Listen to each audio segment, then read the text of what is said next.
الرحمن علم القرآن خلق الإنسان علمه البيان الشمس والقمر بحسبان والنجم والشجر يسجدان والسماء رفعها ووضع الميزان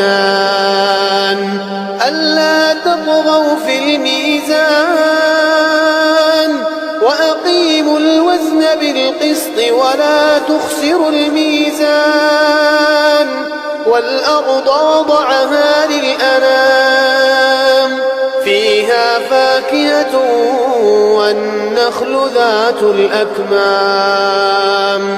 والحب ذو العصف والريحان فبأي آلاء ربكما تكذبان خلق الإنسان من صلصال كالفخار وخلق الجان من مارج من نار فبأي آلاء ربكما تكذبان رب المشرقين ورب المغربين فبأي آلاء ربكما تكذبان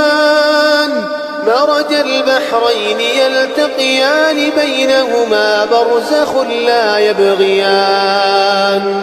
فبأي آلاء ربكما تكذبان يخرج منهما اللؤلؤ والمرجان